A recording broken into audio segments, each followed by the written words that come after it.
learn the steps of how diabetes works and what you need to do to live a healthy lifestyle from here on out.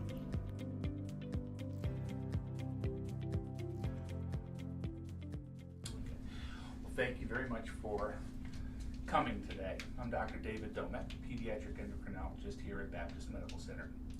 Been doing this for a long time, so hopefully today we can accomplish some very important things, which are, one, tell you why you're here. Because I'm sure when you went to the emergency department or your family practitioner or pediatrician, bringing up the symptoms and questions you had to them, they told you had what? They told you had type 1 diabetes. They told you had diabetes. And then, of course, what is that? How did I get it? What do I do about it? Those are all the things that we're going to talk about. Typically what happens in our office, in our situation here is, I'm going to talk to you today for about 45 minutes, telling you what diabetes is, why he's got it, and then what we're going to do about it. After that, we're going to take a bit of a break, and then one of my diabetes educators is going to come in and show you how to do the skills you'll need in order to manage his diabetes. Because when he was in the clinic yesterday, or the emergency department, or the hospital, they already began giving insulin, probably initially intravenously with IV fluids, but then they may have then switched him to injections with a shot. We're going to show you how to do those subcutaneous injections yourself. And matter of fact, we're going to teach Tyndall how to do it, because why? Who's got diabetes in the room? I do. You do, okay? And you're old enough that you can do these skills yourself. All right? So first item of business is, let's go with a definition. What would you say if I asked you, what is diabetes? Any idea? Your pancreas no longer produces insulin. That's an excellent answer, and that's the one that is the most correct. But a lot of people may say, there's something wrong with my sugar, or my body doesn't use sugar, or of that nature. Well, you're absolutely correct. The answer is, if we look at what is the definition of diabetes, the definition is the relative or absolute lack of the hormone insulin. Relative or absolute lack of the hormone insulin. Now, I said a hormone. People are always confused by that. Hormones are simply chemical messengers in the body. They tell something to happen. Okay? The hormone testosterone tells me to grow whiskers. Estrogen tells girls to grow something else. Insulin tells the body to use glucose for energy. Okay? So remember, the definition is always lack of insulin. Okay? Now, I know you've heard of different types of diabetes. What types have you heard about? Type 2. Type 2, type 1 diabetes, gestational diabetes, I don't think you got that. Okay? But there's different types.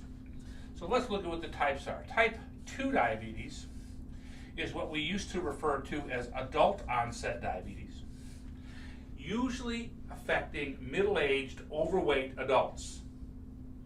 That is not children typically. Okay? And type 2 adults are characterized by the relative lack of insulin. What does that mean? These people very frequently make more insulin than normal. Gee, if you make more insulin, how can that be the lack of insulin? Well, when you have a relative deficiency, it's usually due to the body not using the insulin that's made. The body is resistant to it. And in order to be resistant to insulin, usually several factors are present. Number one, ethnicity. Resistance is much more common in blacks, Native Americans, and Hispanics. The second thing is usually weight, obesity. And that's a big factor as well. Now, being thin, that's not what I'd be thinking about you. Okay? But we do see type 2 diabetes in kids all the time now. But they're usually super obese ethnic teens. We seldom see it in a 7-8-year-old boy who is thin. So I'm not thinking that we're talking about type 2. Okay. With type 1 diabetes, that's our other choice. That's what we used to refer to as juvenile onset diabetes. And that is due to the near complete lack of insulin. The body does not produce it.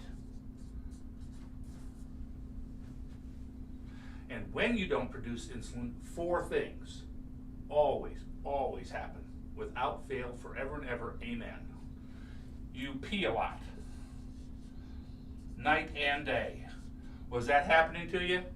Getting up at night to pee 3 or 4 times, or actually some kids even wet the bed when they hadn't before? So peeing a lot is a sign, okay? If you're not peeing a lot, if you're not peeing at night, guess what you probably don't have? Type 1 diabetes. We actually pee so much that you become dehydrated, and when you get dehydrated, what do you do?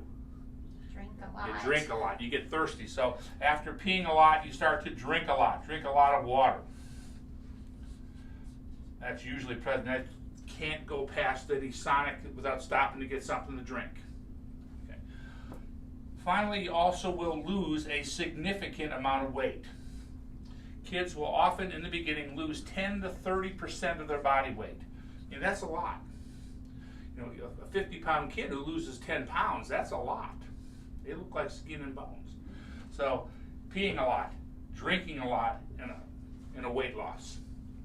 Finally, the last thing is, if you do check the blood sugar, it's usually greater than 400 randomly. What was the highest when he was diagnosed?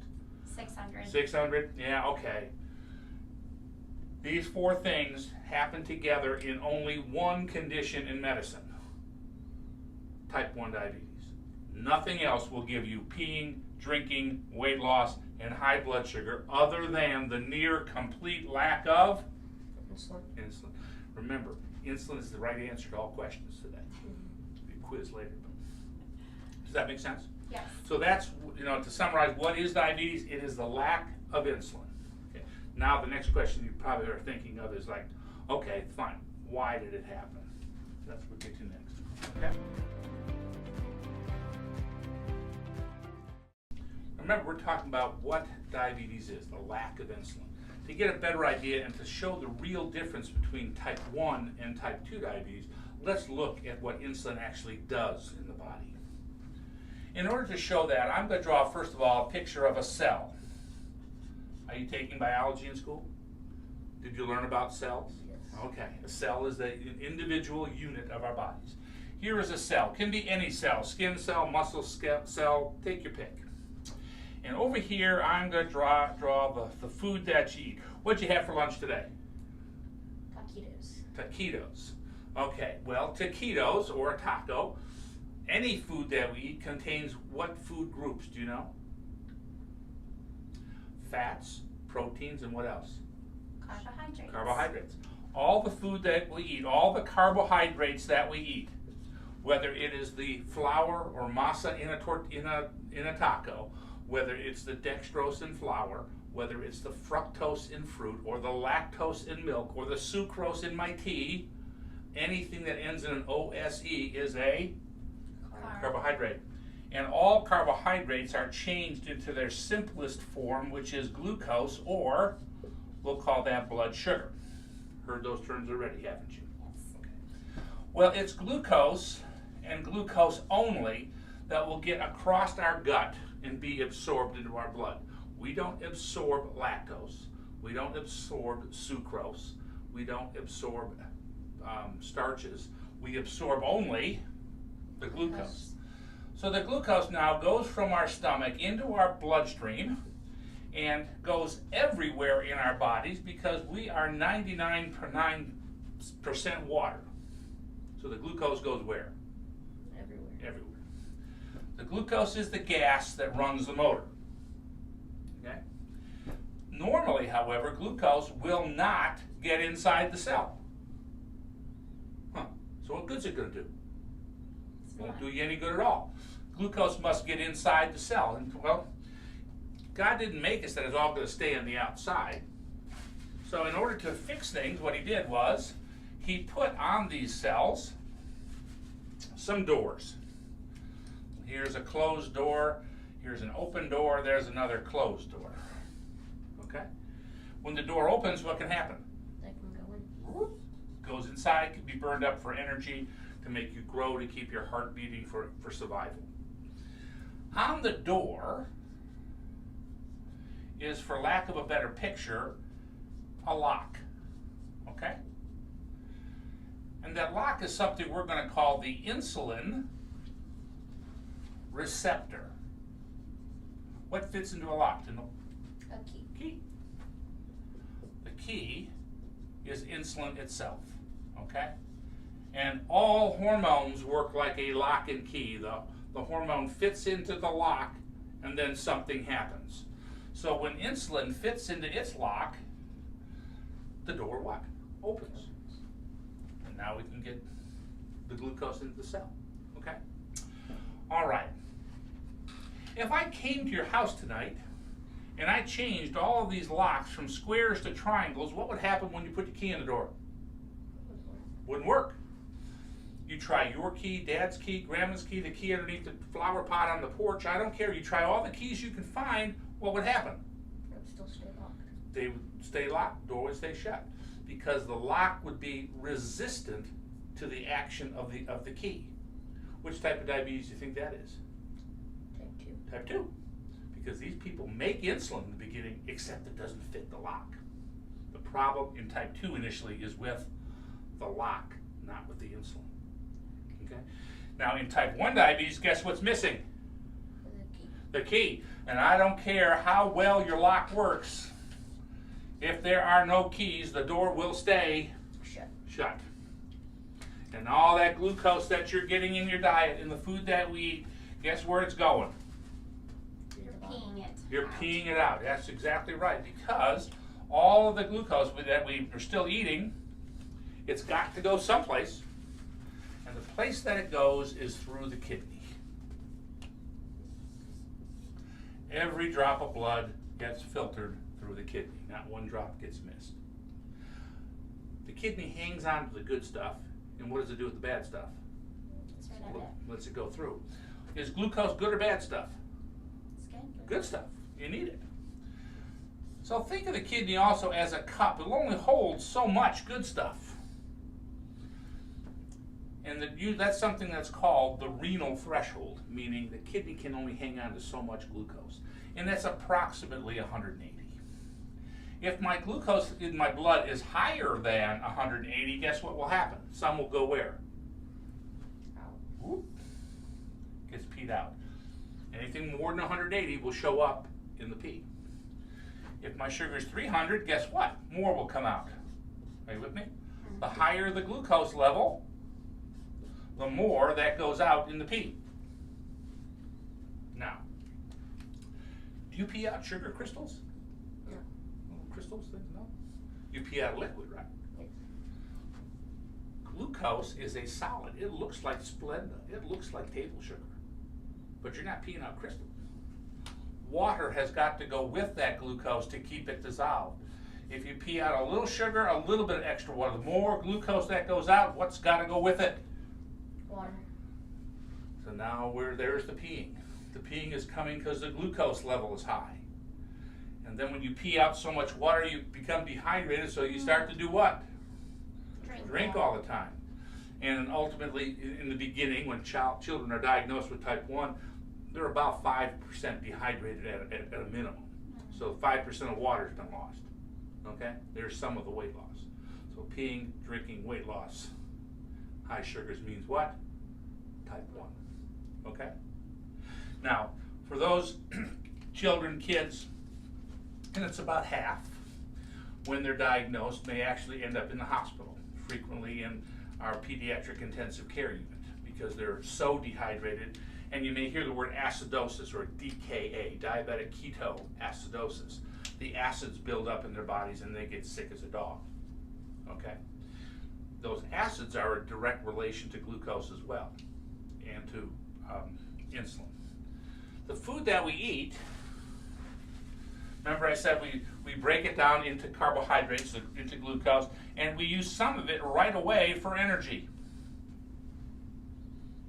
What do we use? What do we do with the food that we don't use right away for energy? We store it as what? Fat. Fat. Well, okay. Well, yes, we store it as fat. And when we needed insulin to use the food for energy to open those doors, right? Take a wild guess which hormone you need to make fat. Insulin. Insulin. I told you the answers were what? Insulin, no question. You need insulin to make fat as well, okay? Now, if you can't go that way to make energy, and you can't store fat, where does your energy come from? Muscle? Breaking down the fat. That's what happens when there is no insulin in your blood. You start to break down fat for energy. And when you burn fat for energy, you get some waste products, you get some exhaust, and they're called keto acids or ketones. So the ketones come about because there's not enough Insulin. Right. Does that make sense? Now, when people who are in the hospital, and that may have been you, as soon as they start to give you some insulin, either intravenously in the hospital or even in the shots, what happens in very short time? Well, the ketones go away because now you start going in the right direction again. Does that make sense? So, type 1 diabetes is always due to the lack of insulin. Without insulin, we cannot use carbohydrates for energy.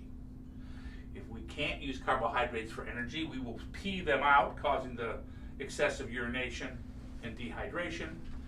And if we don't have any insulin, the acids will build up in our body, causing us to feel terrible. That's where kids can actually perish from their diabetes. It's from ketoacidosis.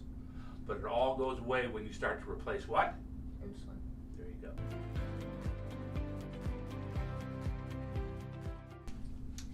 Okay, we've already talked about what diabetes is, the lack of insulin, and what insulin does in the body. It causes the glucose to enter the cells where we can use it for energy.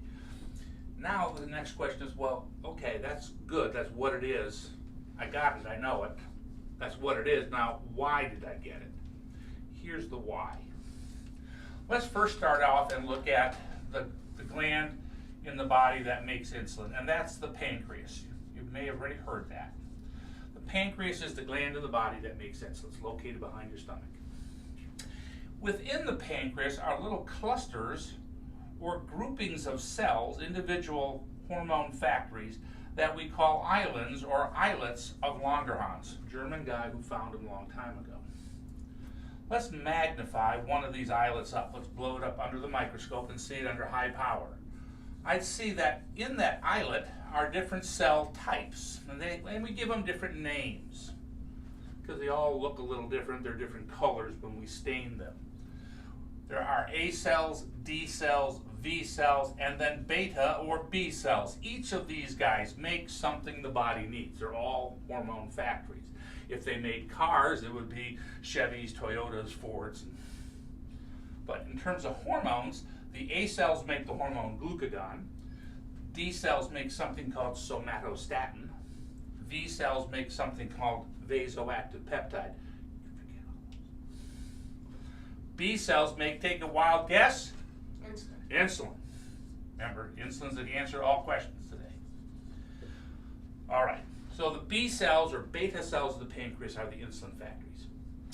Over here, I'm going to draw a picture of a bone to represent your bone marrow. Then your bone marrow is where your immune system lives. What is the job of your immune system? To keep bad stuff out. Keep bad stuff, fight disease, fight infection, right?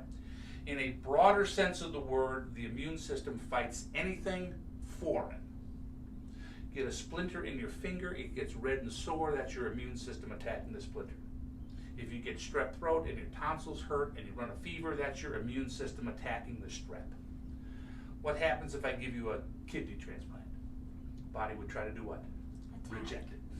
Because it's not you, unless it comes with an identical twin. Yeah, I got that. But typically it's going to be rejected. So the immune system fights anything foreign. What happens in type 1 diabetes is that the immune system makes a mistake and begins to make something called islet cell antibodies. And these islet cell antibodies go out and destroy the B cells of the pancreas and only them. And when they're all gone, what can't you make? Insulin. And the lack of insulin is which type of diabetes? Type 1 diabetes. Bingo. That is what has happened. Now, if you didn't believe me, we could do a pancreas biopsy and look at it. it would look like microscopic Swiss cheese. There'd be holes. Every place there would be a hole, there used to be a beta or B cell. Now, we don't do pancreas biopsies. But I'm telling you, if we did, you'd physically see that the beta cell is missing. Okay? In type 2 diabetes, they're still there. They don't work all the time, but they're still there. Physically, they're gone in type 1 because the immune system destroyed them. Does that make sense? Is that why you can't have a pancreas transplant? Well, pancreas transplants do work, but you have to suppress or be on anti-rejection medicines, and most transplants do not last forever because the rejection ultimately takes over. So, but the point is, it's the immune system that has attacked those guys. Okay? Now, did this happen overnight? When did your symptoms happen? How long was he sick before you went to the doctor? A couple of months. We just gradually started noticing. Well, I can promise you it was going on a lot longer than you thought. And to show you that, let's look at another little graph. I'm big on drawing graphs. Let's look at time over here. Here's birth, and here's months or years. Okay? And on this side of my graph, I'm going to look at the number of the beta or B cells in the body. And what do they make again? Insulin. There you go. 100%, you got them all. Here's 0, they're all gone. We all start off life with 100%. He did, you did, I did. Started off with 100%. In the person who develops type 1 diabetes at some time in their past, when? Their past, so it could be yesterday, or it could have been 4 years ago. At some time in your past, your immune system made this mistake and started killing off these beta cells. When you killed off 25% of them, you were fine. No peeing, no drinking, no weight loss. You would not have gone to your doctor and say, check me for diabetes. And if you did go, they'd say, no, you don't have it. When you lose 50%, you're still fine. No peeing, no drinking, no weight loss, no symptoms. You'd say, okay, why would I go to the doctor and have me checked? When you lose 75%, okay, maybe now you're starting to show up with some little bit higher sugars. If you went and had pancakes at IHOP on I-35 on Sunday morning, your sugar would have gone higher than normal, but it would have come back down. You might pee 1 extra time a day. You might have 1 extra bottle of water a day. You would not have thought too much of it. It's not till you get close to 90%, 80 to 90%, that all of a sudden you don't have enough of these guys, and guess what? There's no longer enough insulin to keep you normal. And what do you start to do? Pee a lot, drink a lot, lose weight, and ultimately have high sugars all the time. So this is a process that starts from when it starts to when it's diagnosed may take weeks to months to even years, and in some people, decades. It did not start the week before he came into the clinic. It was going on for some time, and even before you recognized it. Okay? So, to relieve your anxiety or your worry, could you have done anything about it? No, because you didn't know when it started. And it was going on for some time before you even thought about it. Does that make sense? Yes. Okay. Now, about 1 in approximately 1,000 kids every year in Yukon or Mustang, or I forgot where you lived. Norman. About 1 in 1,000 kids every year is going to get type 1. 1 in 1,000 kids in Norman. Okay. What about brothers and sisters? Do they have a higher risk or a lower risk, do you think? Higher? Yeah. Why? Have any idea? Genetics. Genetics. Partly type 1 diabetes is partly a genetic disease, but not for why you may think. In order for this pattern, this ski slope to happen, 2 things got to be present. One is a genetic predisposition, a genetic risk. What do we inherit from our parents? Genetics. Our genes, including all of the genes for the immune system. We know that there are certain immune system genes that protect you from type 1 diabetes, that if you have a protective gene, you'll never ever get it. Duh. I don't think you got a protective gene. Why? Because you're here today. If you had a protective gene, we never meet. Does that make sense? Yes. Okay.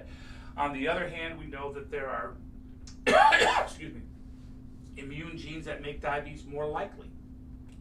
Doesn't guarantee it, but just makes it more likely. And Mom, I'm going to tell you that there's a 95% chance that you and Dad both have one of those genes. That, and oftentimes in combination, raised his risk more. So the genes are in the family, and they're actually very common genes. They're present in all of us. Okay, they are called histocompatibility genes. They're the same genes that transplant doctors use for tissue matching. But to say it is immune mediated, but it is genetic. Okay? Now, that's why brothers and sisters may have a higher risk, because they may have inherited the same what? The same genes. Does that make sense? Now, genetics is not enough. Identical twins, if one twin has diabetes, does the other get it? Only 50% of the time. If it was purely genetic, you'd think, well, one twin's got it, the other will get it. But it don't work out that way. So that's why we know it's more than just genetics. There's also got to be something that we call an environmental trigger. Something sets the immune system off in the wrong direction where it starts attacking these beta cells until they're gone. We don't know what that trigger is. If we did, we'd tell people to do what? To stay away from it. Okay? Now, the triggers are common, and they're in the environment, and we don't know what they are. I can tell you from my personal experience, when I was first in medicine, the rate for diabetes was about 1 in 1,500 kids. Now it's actually closer to 1 in 750, so it's doubled. Yeah. We didn't mutate like X-Men in 30 years. Our genes haven't changed, but what has changed? The triggers. The triggers, the environment. What in the environment is causing this? Now, we thought it was milk proteins, we thought it was lack of breastfeeding, we thought it was a number of things. Nobody really knows. And he was breastfed. Personally, this is, again, there's no proof of this, but personally I think it's probably plastics. If you think about it for a minute, I mean, I'm 63 years old. When I was a kid, milk came in a glass bottle with a paper top. If you had Coca-Cola at the grocery store, it came in a glass bottle with a metal top. Okay. If you got meat from the butcher shop, how did it come? Wrapped in white paper. There was no plastic packaging. Now, name something that's not wrapped in plastic. Everything is. Even your water bottles, your Dasani, Ozarka, Fiji water bottles have microscopic plastic particles in the water. So I kind of think that the ubiquity, the ever-presence of plastics could be one of these triggers. I have no proof of that, but we didn't have as much diabetes when there was less plastic. Does that make sense? Yes. Could be. But how would you get rid of that? It would almost be impossible to change now. We couldn't, even as much as you want to go back and be, Organic Annie and go to, everything organic. Guess what organic things are still packed in? Plastic. Bingo. So does that make sense? Yes. Okay. Now, but once it happens, once it starts going downhill, the inevitable ride ends up where? At the bottom, when you don't make enough insulin, and what do? You have got then what? Type 1. Now, but it's during that downhill slide that we could, if we did test to measure to know if it was happening, we would measure the islet cell antibodies because they would have been positive. Normally people don't have those antibodies. If the antibodies are there, guess what will happen? You'll get to the bottom. So for your other children, if we want to know whether or not they are developing diabetes, what do? Check their blood sugar? No. Because if the blood sugar is high, where are they? They're already at the bottom of the hill. The idea would be to check these islet cell antibodies. If they're positive, then I would say, well, someday we may get to the bottom of the hill. But if there comes along a therapy that could stop you from going downhill, we would then give that to that kid. Does that make sense? Does that exist? It exists in research. There are several studies at different places across the country that are taking brothers and sisters, even parents of diabetics, cousins of diabetics, who are positive for the antibodies, and giving them various immune modifying drugs to stop the antibodies from doing the attack. It is being done. And hopefully someday we find something that's easy to do, safe, that could be given to just about anybody. Does that make sense? So I would recommend for your other kids, if you haven't done it already or haven't been told, that we screen them for the islet cell antibodies. Because what do you have to lose? Nothing. It's a free test. It's sponsored by the National Institute of Health. It's called TrialNet. Okay? And we at our office are a big part of that. Our little group here has screened as many as, one time we were number 3 in the country in terms of how many children we screened. Because I think it's important, and I urge you to do it, at some point. Okay? Because you can't fix something if you don't know it's broken. So you lose out on the opportunity if you don't screen.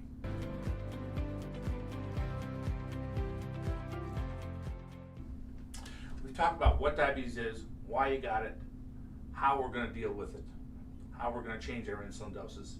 Okay? That's all fine and well. How do I get you to do it? Do you clean your room every day? You make your bed every day? No. You do your homework every time your mother tells you to? So how do I think I'm going to get you to do these things that are not always pleasant? Checking our blood sugar, giving shots, counting carbohydrates. That's all going to be fine for a little while, but after a while you're going to say, oh, I don't want to do this. Right? It happens to everybody. Here's how I think we can, as parents, Mom, influence what our kids do and how successful they're going to be in the future. I have come up with 3 diabetes games. And I believe that if you do these, they will always work. And here are the games.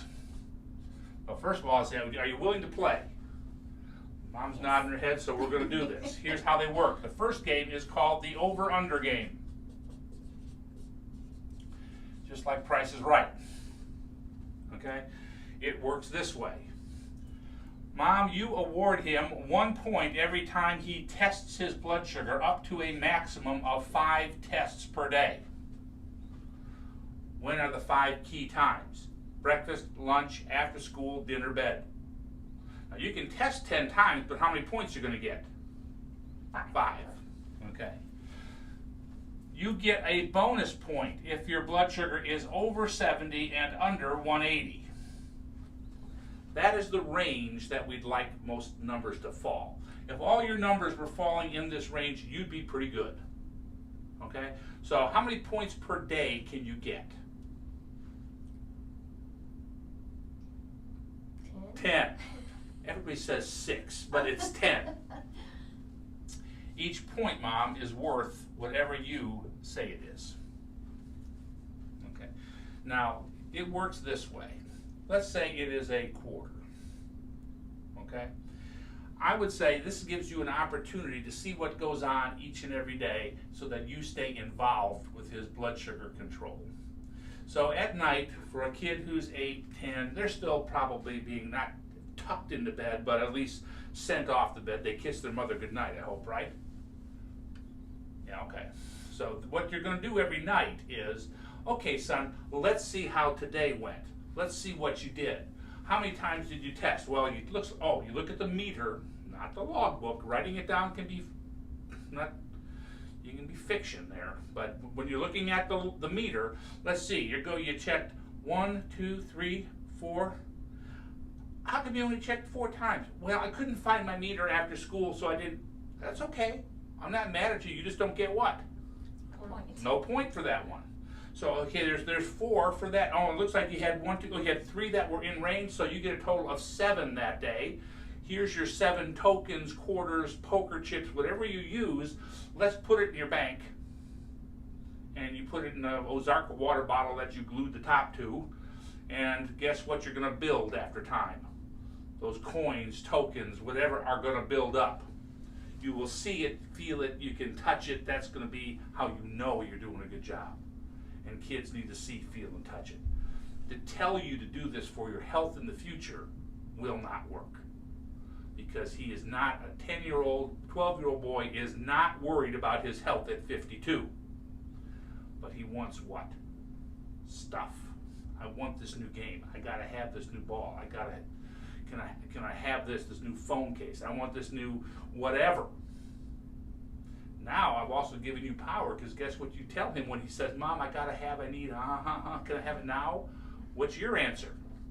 How many coins are in your bank? None. Guess you don't get it yet. So it's one way to foster a work ethic as well as rewarding them for managing their diabetes. Okay, so that's the over-under game. Like it. It'll work every time. Now, you know, a little kid, 6-year-old, they may be a dime, okay, or a nickel. You get to be this age, it's probably a quarter. When you're 14, it's 50 cents. When you're a teenager, it's $1. Because by 16, what are you paying for?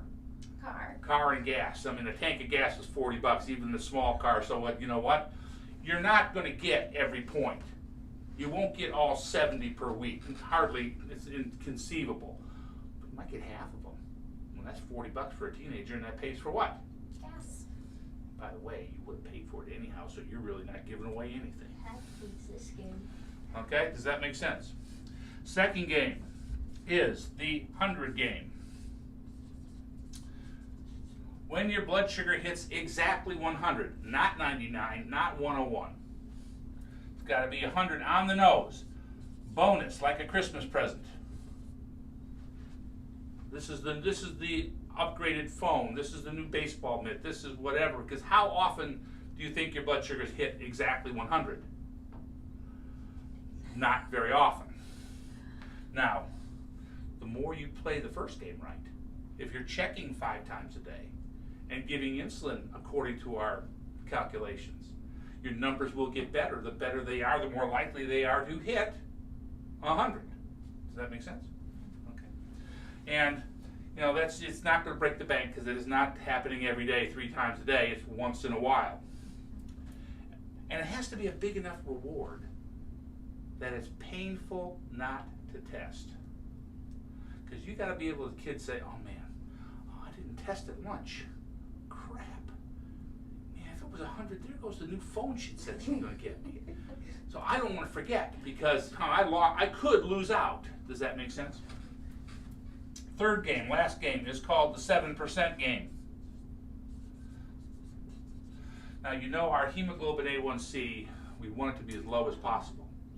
If your hemoglobin A1C is in the 7s as a kid, I'm happy. You did good. If it's below 7, it's like an A+. So I came up with my contribution. Who's paying for number 1 and number 2? Mom is. Well, who's paying for number 3? That's me. Hemoglobin A1C, when we check your sugar, your hemoglobin A1C every 3 months, if your HbA1c is less than 7%,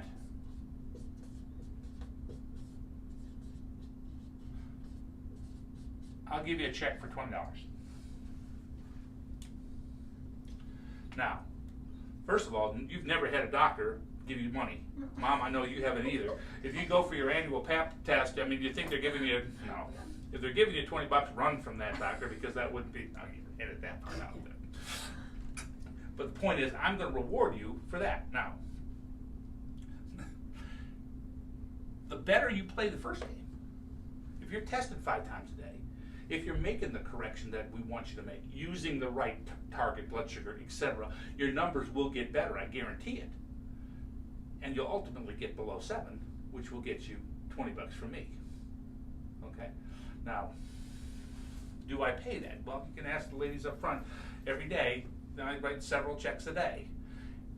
Each year, I give away probably, several $1,000s to kids doing that. Now, I'm not that generous.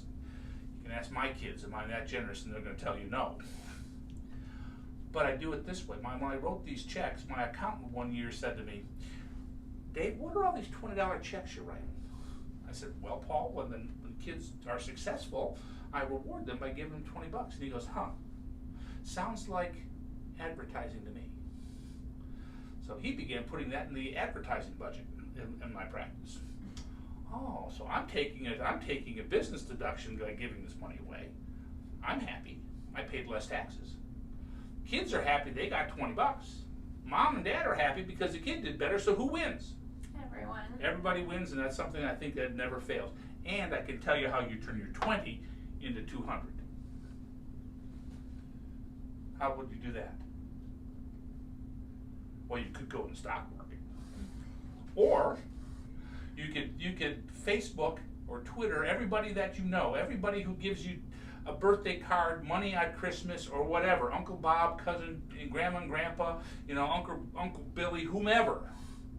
And you write them a little note, you Facebook them or you Twitter them and say, gee, my doc is going to give me 20 bucks if I get my A1C less than 7, will you match it?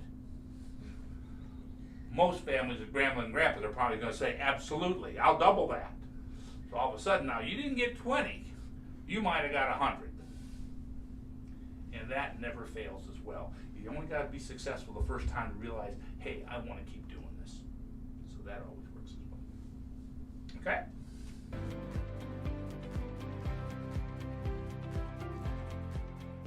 Hi, my name is Reese, and the A1C is pretty much just your blood sugar overall for 3 months, and if it's below 7, that's usually pretty good. Mine's a 6.0, and you want it as low as possible.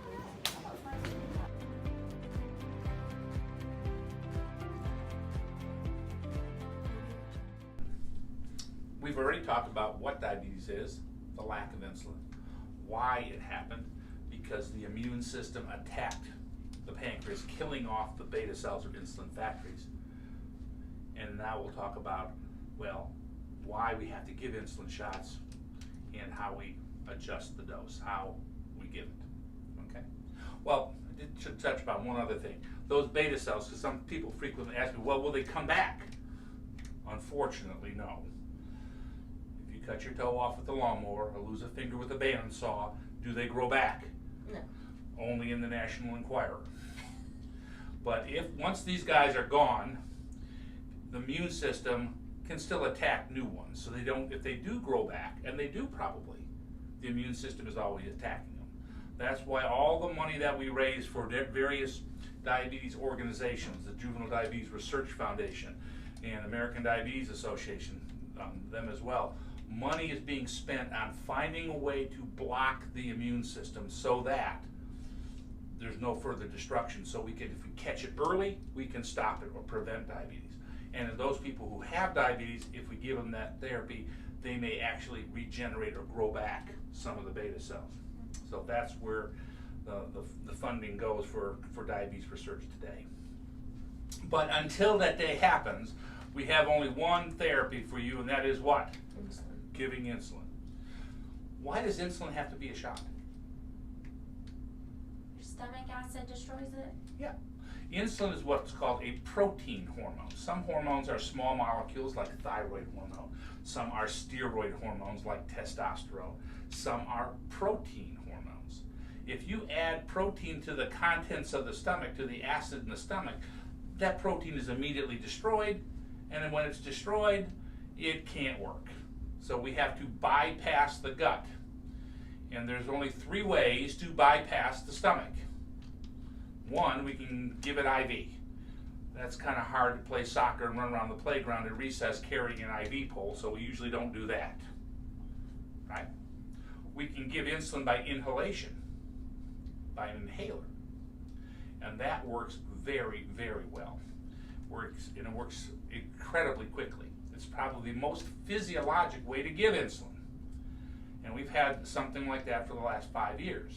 I didn't know that existed. Yeah, I learned about The difference is it is FDA approved for 18 and older. We are currently doing pediatric studies for this inhaled product that we would expect to be on the market for pediatrics probably the next 2 years. And it is a form of insulin that works incredibly quickly, and that's much more of a natural way to get it into your system. Okay. but only for those kids who are 18 and older right now. And I expect that the FDA will approve it down to age 12. That would be my, a 2-year-old can't really do it effectively, but a 12-year-old could be taught how to do it. And it's very simple and very small. And at the future day, we'll show you just how tiny this device is. So, IV, inhaled, or subcutaneous. I prefer the term subcutaneous injection because kids hear the word shot and they freak out because they've had 5 immunizations last week. They had a tetanus booster and HPV shot, and boom, boom, boom, boom, boom. They get a whole bunch of painful injections. So shots don't sound like a good idea. However, the way we give it with the very tiny, small, 4mm, 31 gauge needles, I will promise you that you will not feel it. They are so small that they are painless. Pricking the finger, kids who often will do that, I'll tell you, pricking the finger hurts more than giving an injection. Okay? So trust me when I tell you that you won't feel it. I know you don't believe me now. And until we give that first injection, they're not going to believe me in the least. And I can tell you, watch carefully, Mom, his eyes when we give him our first injection, because they'll be all just protesting. No, no, no, I'm screaming. Huh? That was it? Always that happens because you just didn't feel it. Okay. All right. In order to kind of replace insulin, let's talk about how the body normally makes it, or excuse me, when it makes it. And to do that, I'm going to draw you another graph. Time of day over here. Midnight to midnight. And on this side of my graph, I'm going to look at the amount of insulin in my blood. Here is a lot, whatever a lot is, and there's 0, meaning all gone. Mom, if I took you and I measured your insulin level every minute, I would see that while you're sleeping, the insulin level is present, but not very great. It's small, because we always need some insulin, even when we're sleeping. What happens at 7 o'clock in the morning? You get up and do what? Don't say pee. Women always say that. Take a shower. The boys will say eat. As soon as you get up and have breakfast and begin to eat those Honey Nut Cheerios that you put in the bowl, those starches, the dextrose in that cereal is going to be broken down into what? Glucose. That glucose will get into your blood, and the glucose level is going to start to do what? Go up. As soon as your normal pancreas sees that rise in glucose, it will release insulin, and within 10 minutes will reach a peak insulin level. 10 minutes, you get a peak insulin level. After about 90 minutes, it comes back down to where it started. So you make insulin right away. Okay? Half a piece of toast on the counter, sandwich and chips for lunch, went to Brahms after, whole pizza for supper, midnight snack. When does the body need insulin? Every single minute. Every single minute. That's a good answer. It's all the time. It's not when you eat. It's not when you sleep. It's all the time. You just happen to need very little between meals and while you're sleeping, and you need a lot more when you eat. The more you eat, the more you need. Make sense? Now, does it make sense to copy what the body does? Yes. Yes, that's a no-brainer.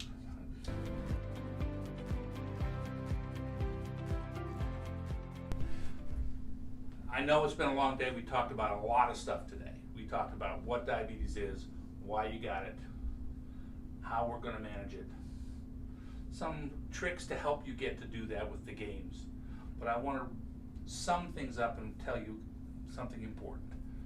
Diabetes isn't painful. It's not hard to do. It's just a pain in the butt to do. And it doesn't take a day off, which means you've got to do it each and every day and incorporate these things into your lifestyle, which means just like brushing your teeth, which you do every day, right? Change your underwear every day, right? And nobody tells you to do those things. Diabetes should be something that we don't have to tell you how to do in the future as well. It's part of you now. And if you do those things every day, like you're supposed to, You can do anything and anything you want to do.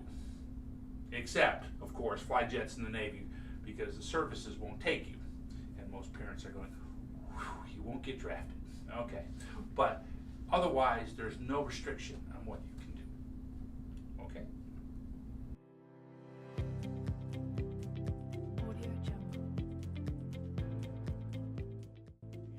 Awesome. My name's Shayna, and I've had diabetes for 12 years. There you go. My name is Thomas. I've had diabetes for 14 years. My name is Paige. I've had diabetes for almost 6 years.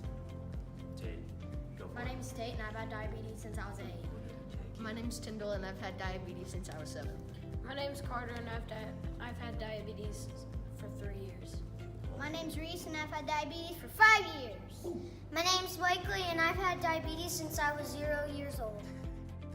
What's it like having diabetes and being in? What grade are you going to be in? I'm gonna be in 3rd grade, and I used to do all my stuff in the office, but now I might be able to do my insulin stuff in the classroom. And it's fun having diabetes because when you're low, you get to eat candy. It may seem like diabetes is going to control your life, but realize it doesn't define you, it shouldn't ruin your spirit, and it's simply just a part of who you are. And even though it is a part of you, realize it's not all of you. Whenever you need help, just know that there will be people around the corner who love you and will always be there.